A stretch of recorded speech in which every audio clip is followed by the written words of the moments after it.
Okay, hello and welcome back everyone to Grockit's OGTV, the GMAT edition, where we're going through the official guide to the test. That's the 12th edition to the guide to the test right there. That's an arrow, kind of. You're on Grockit.com. That's a better arrow. And my name's Jim Jacobson. I'm not going to try and draw arrows anymore. We are finishing up the sentence correction section of the official guide. This is the last section of questions that actually has answers. There are the essays after, but that would be a whole other series of broadcasts given the amount of time it would take to get through them. Not to say that we won't ever do that, but that's not our task right now. Right now we're going through all the questions that have answers and we are finishing those up. We are on at the very end. This is the second to last broadcast of the sentence correction section. It is number 122 on page 680. So that's page 680, number 122, bottom left of the page.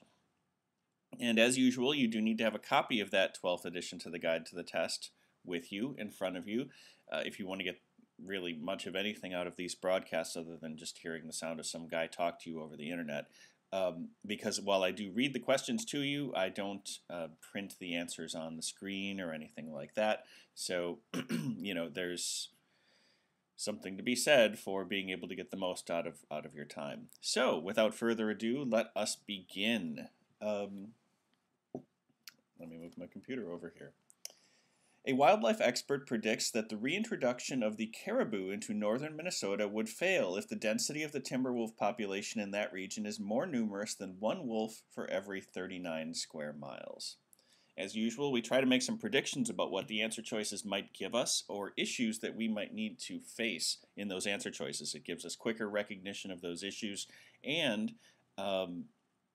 helps us more quickly identify wrong answer choices.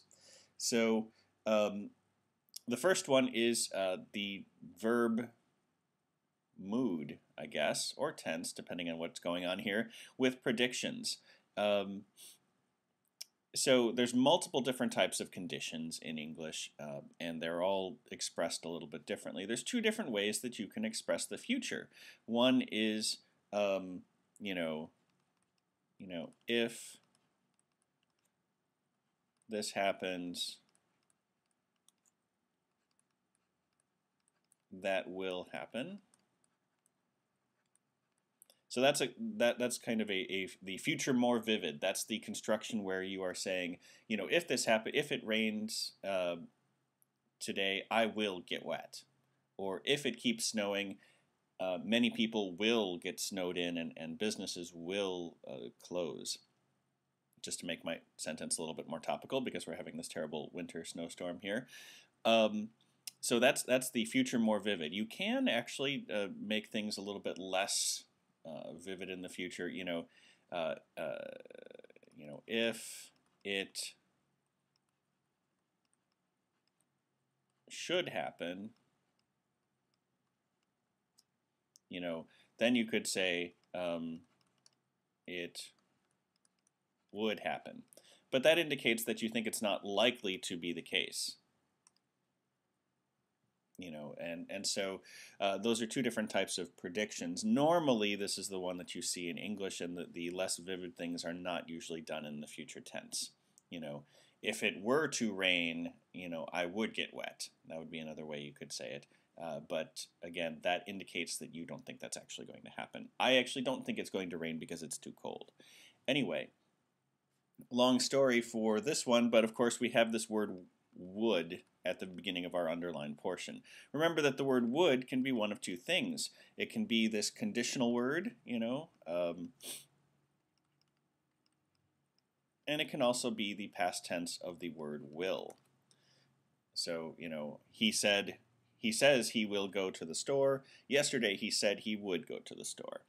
In either case, since we are not trying to make this type of conditional statement where it's the less vivid kind, this is what we are not doing here. We want will instead of would. So any answer choice that starts with would is going to be problematic. There we go. So choice A has would, choice B has would, choice C has would. which would make them wrong. That's one issue. The other issue in this one is this whole idea of, so we have this, you know, the timber wolf population in that region is more numerous. So population, I think you could have population being more numerous. The trick on this question is that population is not what's more numerous. It's actually the density of the timber wolf population. Whoops. The thing is, I'm actually a really good speller in real life. I just don't usually have to talk when I'm spelling. So density cannot be numerous. Density needs to be greater or more dense. So any of the answers that refer to the density, which is in the underlined portion, so we could actually remove this word density, but the whole idea is one wolf for every 39 square miles, which is a measure of density, or, you know, per capita, per wolf capita. So, you know, we're expecting density to remain part of the underlined portion, and we expect it then to not be numerous, which choice A also has. Okay, so choice B then would fail provided the density of the timber wolf population in that region is more. You can't have, the density can't be more. The density can be greater, and it could be more dense, but then we would need the word dense in here. So that's another problem with choice B. Choice B was already wrong, but that's another reason why. I'm having trouble making my E there. Okay. Choice C, that the caribou reintroduction should fail if the timber wolf density in that region was greater. So that one has greater. Oh, sorry, this one actually has should, which is still not will. Should indicates necessity, that it should fail, that it really ought to. That's what it's supposed to do. The caribou reintroduction program is supposed to fail. That's not what the sentence is trying to say, but that's what the word should is doing, and that's not at all what we want. Choice D, the reintroduction will fail if the density of the timber wolf population in that region is greater. So that one fixes the will and fixes the numerous versus greater, so D is an option. And then choice A, or choice E, will fail if the timber wolf density in that region were more numerous. So it's got this were, which again makes it less vivid. That the were is the conditional form. And in this case, you know, the density in that region were more numerous indicates that we think it really isn't more numerous. Whereas the prediction is, if it is this, it will fail. You know, if it is more numerous, and we don't know yet, if it is more numerous, the caribou reintroduction will fail. Anyway, numerous is also a problem with this one, so it's wrong anyway. So choice D is our correct answer for number 122. 680, 1, 2, 3. She was less successful after she had emigrated to New York compared to her native Germany. Photographer Lotte Jacobi nevertheless earned a small group of discerning admirers, and her photographs were eventually exhibited in prestigious galleries across the United States. Problem with the sentence as written. So remember that if you have one independent clause, something that can stand alone as its own sentence, and another independent clause, something that can stand alone as its own sentence, you either need a conjunction joining them, a coordinating conjunction, which is, you know, fanboys, for and nor, but, or, yet, or so. So you can either have a comma plus that coordinating conjunction, or you can have a semicolon. And instead of putting a semicolon there, I'm going to write out semicolon, because if I just do a semicolon, it looks like a J. Good story. Anyway, so independent clause plus independent clause needs one of those two things. Otherwise, it is the dreaded comma splice or run-on sentence. So, and that's actually what we have in choice A. We have something that can stand alone as its own sentence. She was less successful after she had emigrated. And then after the comma, after Germany, photographer Latte Jacobi nevertheless earned a small. So those are two independent clauses. We need these things to, we need basically to not have this opening thing be an independent clause. The second independent clause is not underlined, so that's not negotiable. This part is set, the second independent clause. So the first one needs to basically not have was. It needs to not have its own finite verb. Or it needs a subordinating conjunction, like although she was less successful, you know, something like that. Or, yeah, something along those lines. And also, so issue number 1 is that. Issue number 2 is comparisons. Anytime you see the comparative form of an adjective or adverb and there is a comparison between two things, comparative form, you know, that's things that end in er, or in the case of adverbs, lier, costlier, more costly. Also things like less or more. You should expect the word than. That's how you express comparisons in English. It's definitely how the GMAT wants you expressing comparisons. So she shouldn't be less successful compared to her native Germany. She should be less successful than native Germany. And remember, comparisons also need to be parallel. You need to be less successful than she was in her native Germany. She can't be less successful than, I mean, I suppose she could be less successful than Germany, but then we're comparing one photographer with the entire country of Germany, which I don't know. I think the photographer is going to lose that one. You know, a country is likely to be more successful than just one person. Anyway, choice A, multiple problems, not our friend. Choice B, being less successful after she had emigrated to New York as compared to. Okay, so we have the terrible comparison, still not parallel.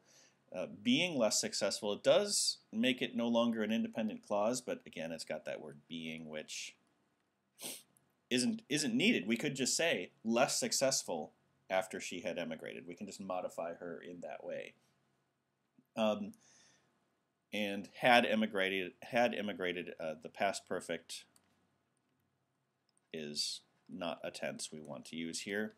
Remember, past perfect, it's only going to be when you're going to set something further in the past. When you need to set something further in the past than another past tense verb and you don't have other time markers, you don't need it. So B, really badly wrong. Choice C, less successful after she emigrated to New York than she had been in her native Germany. So there we have a subordinating conjunction.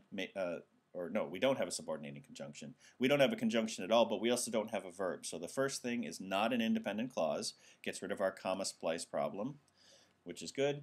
And then we are comparing how successful she was in New York compared to how successful she had been in Germany. So that's a correct comparison. And it also has the word than. So choice C is good. D, although she was less successful after emigrating to New York. Okay, so we have a subordinating conjunction, getting rid of the independent clause. That's good. But then it has when compared to, as opposed to than. We needed than. Sorry, choice D. You blew it.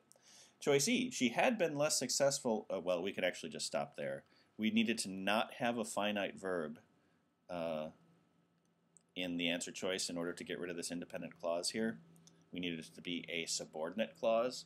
And if you have a subject and a verb and no thing to make it not a complete sentence, it's not going to help us. So choice C is our correct answer. And I just spent 15 minutes on 2 questions. I think I might need to pick up the pace a little bit. Okay, page 680. But it was useful stuff, right? That was useful? You're glad I told you about it? Say yes, and we'll move on. Question number 124. Found throughout Central and South America, sloths hang from trees by long, rubbery limbs and sleep 15 hours a day, moving infrequently enough that 2 species of algae grow on its coat and between its toes. Okay. First issue here is its. Notice that we have its in the not underlined portion, but we have sloths in the underlined portion. We can't have that. The pronoun is not negotiable. That is in the not underlined portion, so we need to change it to the sloth. On the GMAT in English, when you want to refer to what's happening or talking about a species in general, you can refer to it either with the simple plural like sloths, or say refer to it as the sloth. Both of them are acceptable. The issue here is just that we change which way we're doing it midstream in the sentence, and that's naughty. So choice A has sloths, and actually any of the other choices that have sloths are also wrong. So, and the other thing is kind of an idiom question. At the end of this particular underlined portion, it says, moving infrequently enough that. Usually the idioms are enough to, wow, I got ahead of myself there. So either something is enough to do something, or so, and then you have your adjective, that, and then you have the result. Anyway, and choice A mixes that idiom up. All right. So choice A, clearly wrong. Choice B, same two issues, done wrongly in a different way. Still have sloths instead of the sloth, and then with such infrequent movements that two species of algae. So that's a problem. Choice C, actually, sloths use their long rubbery limbs to hang from trees, sleep 15 hours a day, and move so infrequently. So it does have so infrequently that. It fixes number 2, but according to this, they use their long rubbery limbs to sleep 15 hours a day. Maybe sloths have some magical sleeping arms or something, but realistically, they should not be using their arms to sleep 15 hours a day. So we already marked off C, but it's super wrong. Choice D, the sloth. So this is the first one that correctly changes to the singular to refer to the entire species. The sloth hangs from trees by its long rubbery limbs, sleeping 15 hours a day and moving so infrequently that two species of algae, blah, blah, blah. Okay, so that sounds good. We have just one verb, hangs from trees, and then two participles, sleeping and moving, modifying the sloth, which is allowed. They don't all have to be parallel in that way, just the different types of things need to be parallel. Choice E, the sloth hangs from trees by its long rubbery limbs, sleeps 15 hours a day, and it moves infrequently enough. So here we were trying to create this list of hangs, sleeps, and we're okay so far. The last one could have been moves, but to maintain parallelism, you need to not have the word it there. So choice E is wrong for that reason. Choice D is our correct answer. Wrong color. Okay. Page 681, we've moved on with our lives to page 681, question number 125. Today, because of improvements in agricultural technology, the same amount of acreage produces double the apples that it has in 1910. Okay, well, two issues that I can see here. Let's do the easier one first, the easier one to explain. The verb tense. 1910 has, the kind of present perfect. It has produced. Doesn't make sense for something that happened 100 years ago. So verb tense is a problem with choice A. The other issue, and this is one that I don't think that the official guide explains this very well. It says that the word double can mean one of two things. It can mean twice as many, or as many as. And they just sort of expect you to take their word for it. The way that they mean this is that when you can say that the word double, let's see, how do I knew I wanted to mention this, but I didn't really think too hard about how I wanted to explain it. You can say that somebody doubled his salary, and then then clearly the meaning is that it was twice as much. But when you say, for example, that someone went from point A to point B and then doubled back, we don't actually mean that they went here and then they doubled that distance somehow. It really just means that it was exactly the same distance. The amount that he or she went back when they went from A to B and then doubled back, they doubled their total distance, but the second amount that it did was just a double of the first, a mirror image of the first. So that kind of doubling, meaning just being the same as, more like cloning, if that makes sense, that it cloned the amount. I don't know if that, I apologize if that doesn't make sense. Or it's like a twin. That sense of doubling means that it's just as many as the first amount. And so that's why they don't like double in choice A. You can use double in a clearer way. You could say double the amount, and then that would be clear. But that's not one of the answer choices. So anyway, double the amount that it was in 1910, for example. Anyway, choice A, not correct. Those are our two issues. Choice B, the same amount of acreage produces twice as many apples as it did. So there we have twice as many, clearly indicating that it's double the amount that it was in 1910, and we have the correct tense. So choice B is an option for us. Choice C, the same amount of acreage produces twice as much, or as much as twice the apples it has. So again, it has that tense issue. We don't want to use has for something that occurred 100 years ago. And as much as twice indicates that it's less than or equal to twice as much.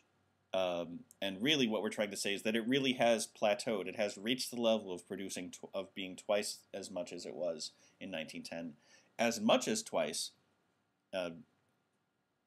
changes the actual meaning of the sentence. Choice D, 2 times as many apples as there were in 1910. There were a lot of apples in 1910. We're trying to compare the production per acreage from the present day in 1910. So we, there were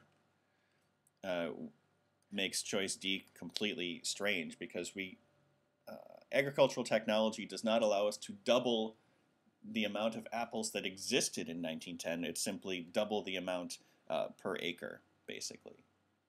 And then choice E, the same amount of acreage produces a doubling of the apples that it did in 1910. A doubling of the apples, what we're actually trying to say is that the amount doubled. To double the apple, I'm not exactly sure what that would mean, whether it there's 2 apples on every stem or something like that. Anyway, it changes the meaning a little bit, and it's also kind of a strange thing to talk about producing a doubling of the apples as opposed to just saying double the amount. So the issue here is a doubling of apples. So choice B was the only one that neither introduced introduced new errors, and that nor left the previous errors uncorrected. Okay, onward and upward. Well, it's downward down the page, but upward towards our goal, I guess. Question 126. The use of lie detectors is based on the assumption that lying produces emotional reactions in an individual that, in turn, create unconscious physiological responses. Okay, so one thing that we want to watch for is the subject-verb mismatch. The subject of the underlined portion is emotional reactions. And reactions being plural, they should create unconscious physiological responses. So choice A actually does do that correctly. Reactions that create unconscious physiological responses. So choice A does that. I don't actually have any other predictions, and choice A looks okay as we have it. Let's keep going. Choice B, emotional reactions that creates unconscious physiological responses in turn. So here we have creates. That violates the one prediction I had, that the subject-verb mismatch there. Choice C, produces emotional reactions in an individual, creating, in turn, unconscious physiological responses. Now, the issue here is that because there's no comma between individual and creating, it's actually the individual who's creating unconscious physiological responses. And the lie detector, lying produces emotional reactions in an individual, creating unconscious physiological responses. It doesn't actually say whether lying produces emotional reactions in an individual not creating unconscious physiological responses. I don't know if that makes sense. Basically, I mean, it makes grammatical sense. I'm trying to indicate that my explanation may have been too rushed. Basically, we are trying. The sentence is trying to say that the emotional reactions that lying causes are what the lie detector measures. Choice C indicates that the lie detector, or that lying only produces emotional reactions in certain types of individuals, where the sentence originally is trying to say that it creates these reactions in all individuals. So choice C changes the meaning of the sentence because of the way it's punctuated and structured. Choice D produces emotional reactions in an individual to create in turn. Okay, so again, without additional punctuation to change what to create is referring to create doesn't make any sense at all, because you would never refer to an individual to create. Not sensible. And choice E does the same sort of thing. It produces emotional reactions in an individual who creates unconscious physiological responses. Again, we're not trying to, the focus isn't on the individual. The focus is on these emotional reactions that create physiological responses, not in certain individuals who do this certain thing. So this one again changes the meaning by focusing the second half of the sentence on the individual rather than simply detailing what the emotional reactions are doing. Choice A was correct as written.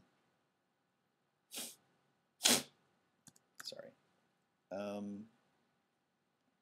Page 681, question number 127. Joan of Arc, a young French woman who claimed to be divinely inspired, turned the tide of English victories in her country by liberating the city of Orléans, and she persuaded Charles VII of France to claim his throne. So basically, she did two things. Joan of Arc, she turned the tide, and persuaded Charles VII.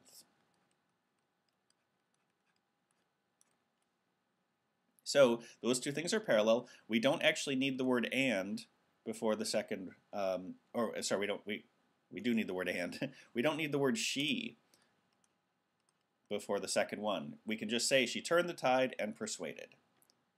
You know, I ran to the store and bought cheese. Okay, that's acceptable. I don't want to say I ran to the store and I bought cheese, or it's at least not necessary. You can do that. As long as you have that coordinating conjunction there, you can join two independent clauses like we've talked about today, but it's not needed, so it's an extra word. The other issue here, well, that's the only other issue that I can predict based on looking at the sentence. So choice A, still we don't have, well, I guess actually we should leave it in here because it's not grammatically incorrect, it's just not the most concise way to do it. Oh no, I'm sorry, that's not true. They would need to have a comma before the word "and." So I take that back. Choice A is incorrect. It needs to be comma, she persuaded. Or the word "and" without "she." Okay, so choice B, she turned the tide and persuaded Charles VII of France in claiming his throne. So here is a second issue here. The issue is the idiom of the word persuade. You persuade person really to action. That is the idiom. You don't persuade someone in claiming his throne. And persuade is a transitive verb, so you definitely need both X and Y. Well, actually, that's not true. You can just say, I persuaded her. You know, I went to talk to her about her decision, and I persuaded her. You could say that if it was already known what it was that you were trying to convince her of. But the normal idiom is persuade someone to do something. You could also, I suppose, persuade someone of... No, you would need to convince someone of the truth of your position. I don't think you would use persuade. It would be persuade X to Y. Anyway, choice B has an incorrect idiom for persuade. Not our pal. Choice C. So turn the tide and persuading that the throne be claimed by Charles VII of France. Persuade does need this the person that you're persuading. It's a transitive verb. You can't just say, you know, yeah, yesterday I persuaded. That's not how the word is used. It needs a direct object. You need to persuade someone. So she cannot have just persuaded that the throne be claimed by Charles VII. So choice C, again, the idiom for persuade, misused. Choice D, persuaded Charles VII of France to claim his throne. Okay, we have our correct idiom, and we got rid of the word she, so parallelism is maintained. D is good. E, persuading that Charles VII of France should claim the throne. Again, we have the idiom for persuade being an issue. Not E. So choice D is correct.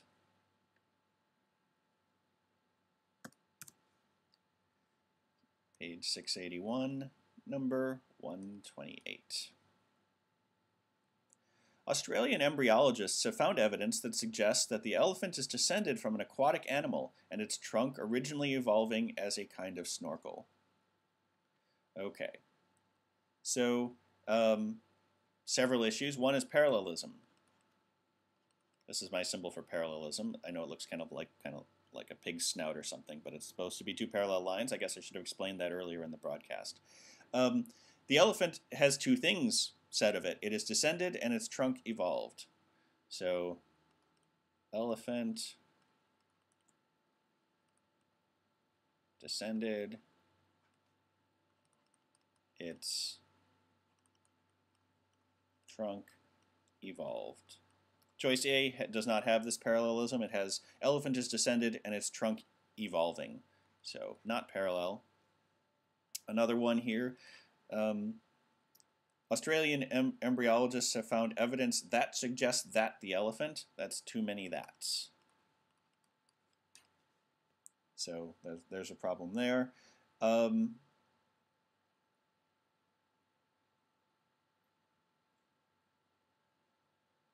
Yeah, that's probably enough for choice A.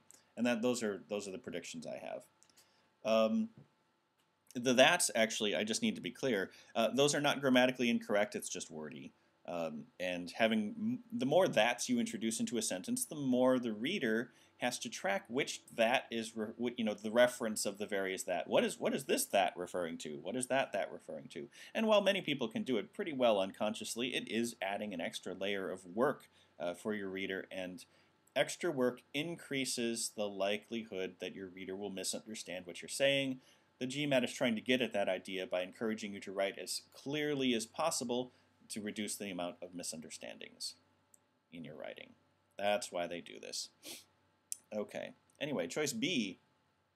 Australian embryologists have found evidence that has suggested the elephant descended from an aquatic animal, its trunk originally evolving.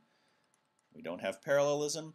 Also, the tense has suggested this evidence should still be suggesting. So the tense, the present perfect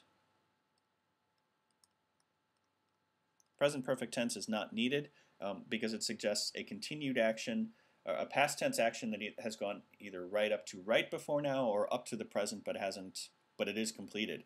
Whereas really, we are trying to say that this evidence still suggests that until another sentence comes along and tells us otherwise. So choice B, not our friend.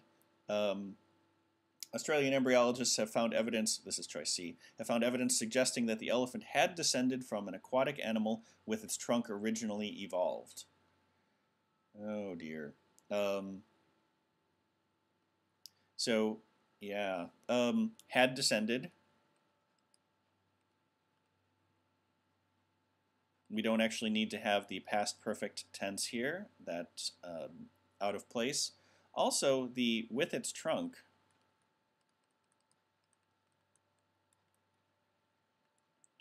That phrase could refer to either the elephant or the aquatic animal. And while really in both cases the trunk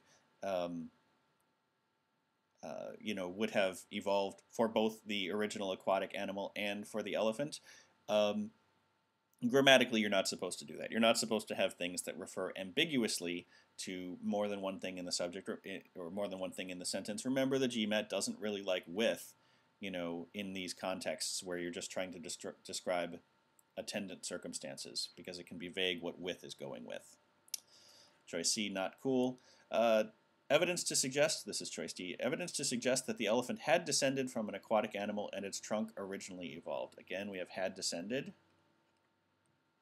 which is a gratuitous use of the past perfect tense. Don't need that.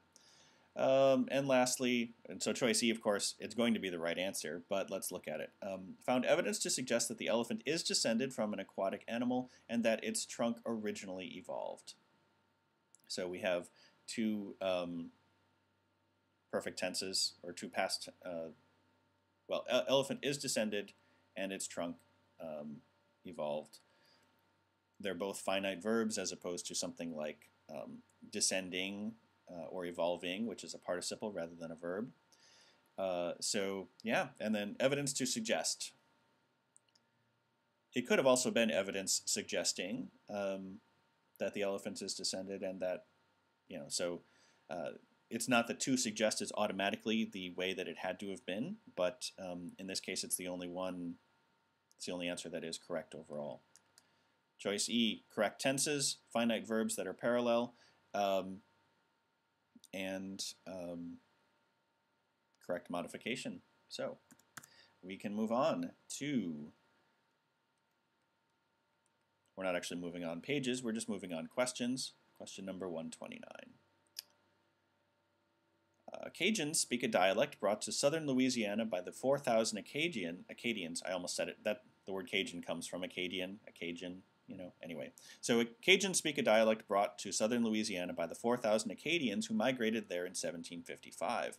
Their language is basically 17th century French, to which has been added English, Spanish, and Italian words. Okay. Their language is 17th century French, to which has been added English, Spanish, and Italian words. The first thing we notice is a subject-verb mismatch, to which should be have been added, because we're talking about words. Words have, not has. So any of them that have has will be incorrect when we get to that. And actually, that's my only prediction based on what we have. So anyway, choice A has that subject-verb mismatch. Choice B, added to which is English, Spanish, and Italian words. Again, we have that subject-verb mismatch, this time with the word is as opposed to the word has, but it's still a mismatch because it's a singular verb with a plural subject. Choice C, to which English, Spanish, and Italian words have been added. Okay, so this one has the correct verb number with a plural subject. So that's an option. Choice D, 17th century French with English, Spanish, and Italian words having been added to it. So this is that problem with again. Again, the GMAT doesn't like with to describe just sort of to start phrases that are attendant circumstance, other aspects that you want to add to the sentence. GMAT doesn't like with there. It likes stronger ties like relative pronouns, which, who, things like that. So D is an option, but since we've already seen C, C is going to be better. I'm just going to mark it. I'm going to mark D wrong because we already know that C doesn't have the with phrase. Also, having been added, while not grammatically incorrect, because it's something that has taken place prior to the description here, it's definitely wordy to use the phrase having been added. Choice E, 17th century French, and in addition, English, Spanish, and Italian words are added.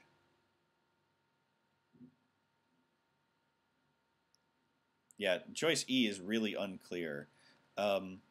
Just to read it into the full sentence, their language, or the full independent clause after the semicolon, their language is basically 17th century French, and in addition, English, Spanish, and Italian words are added.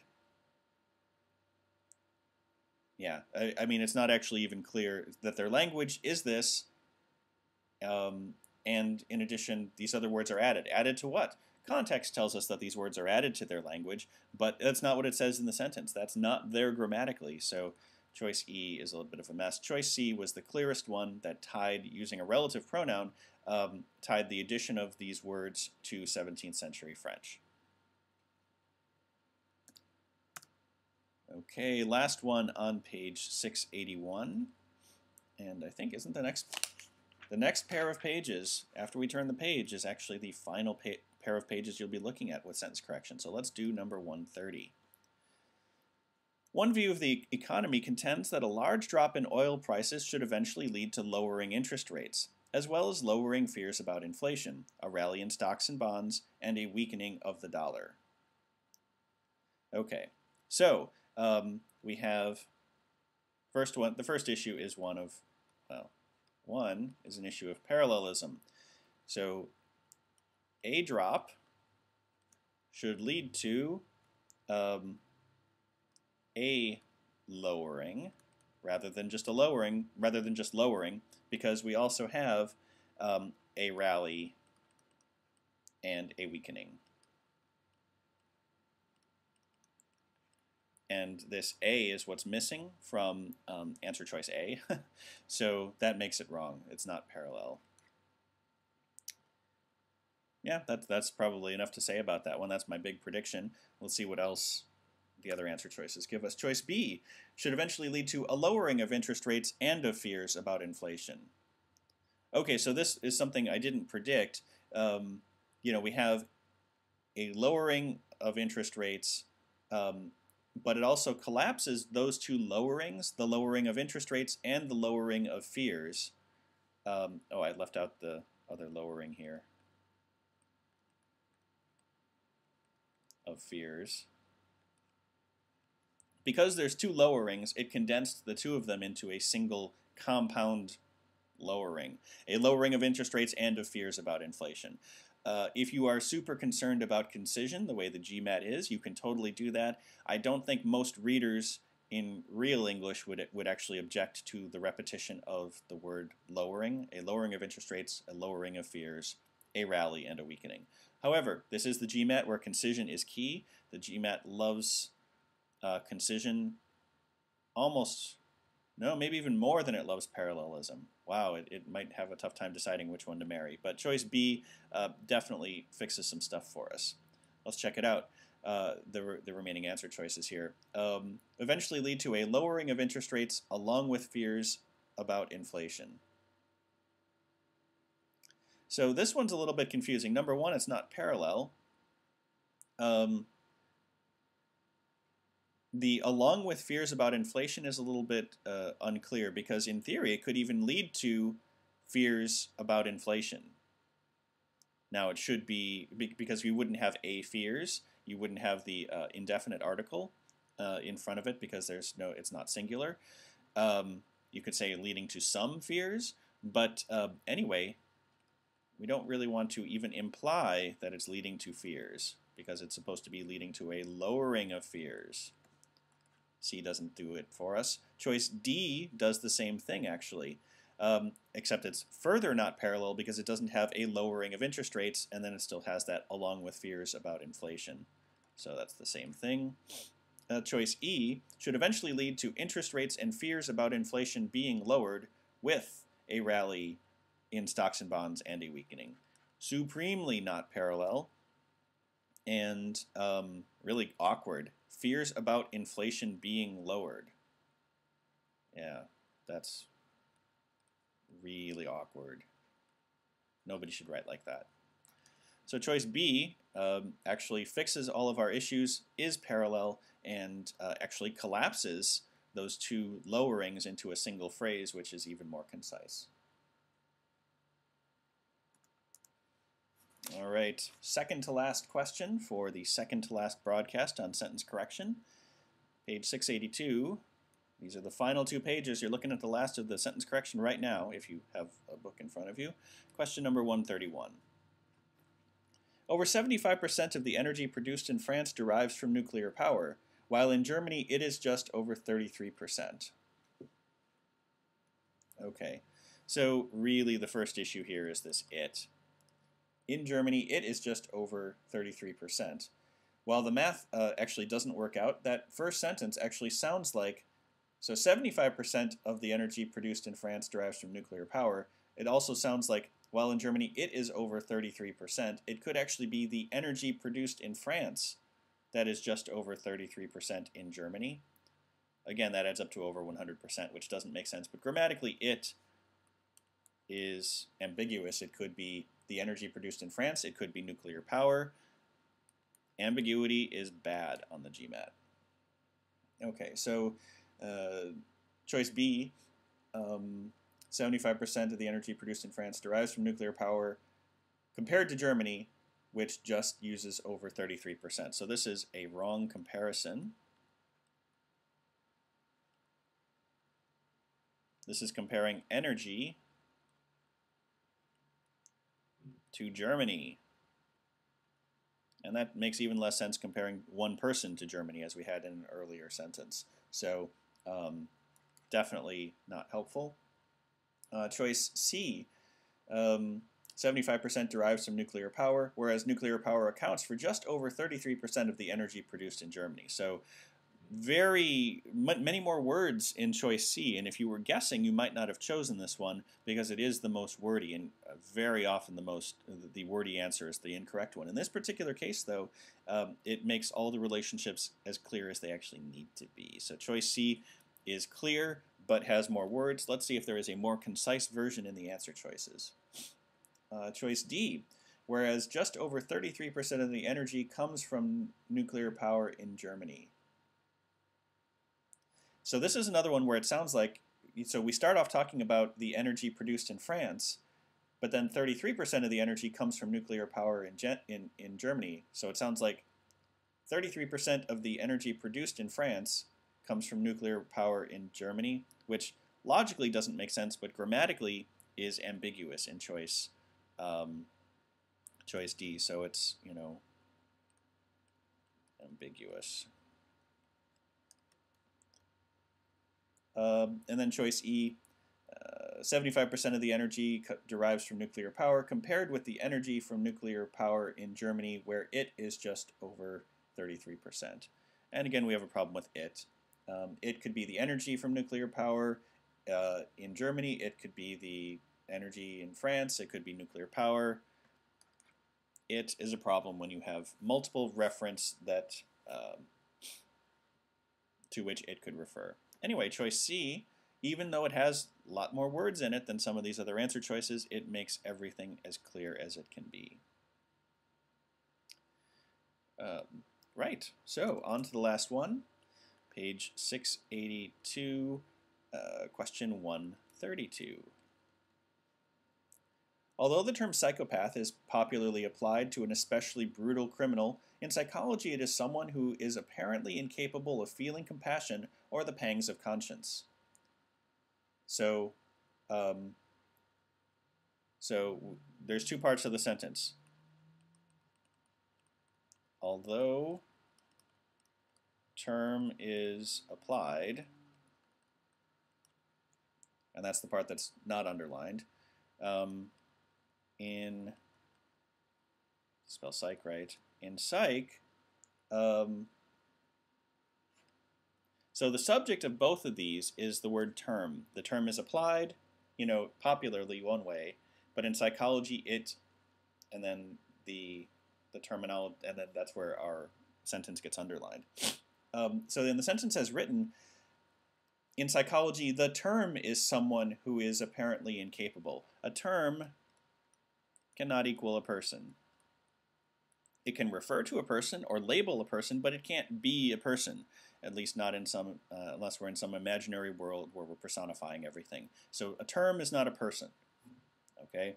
And in fact, any of the other answer choices that say that that the term psychopath is a person, those will be wrong. So choice A says it is someone. Choice B says it's a person.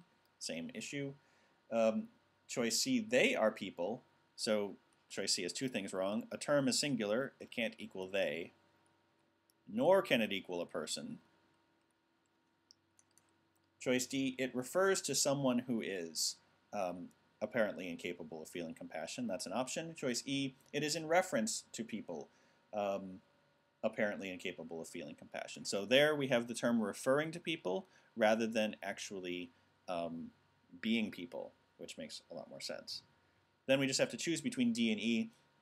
It refers to someone versus it is in reference to people. Really, while choice E is grammatically correct, something can be in reference to something. It's awkward and wordy. Choice D is clearly the more concise of the two very similar answer choices, and by no coincidence, it is our correct answer. Okay, so this, actually, I guess I have a little bit of time. I can check the page on Grockit to see if anybody has posted any questions. And I'll be able to do that tomorrow. So if you're listening today and want to ask me questions, tomorrow's session has 1, 2, 3, 4, 5, 6, 7, 8 questions. It might be a little bit shorter unless those things require a lot of explanation. So if you are listening and you want to ask me questions tomorrow and I get done early, I will answer them. Just post them on the Facebook page where the broadcast appears. I'll log in. Okay. I'm logging in on another computer. That's why this is taking me a sec. And I have to log my way over to the video page where I am speaking live. The audio isn't on though, so you won't get feedback. I'm just going to see if anybody has any questions. It's still thinking about loading my page.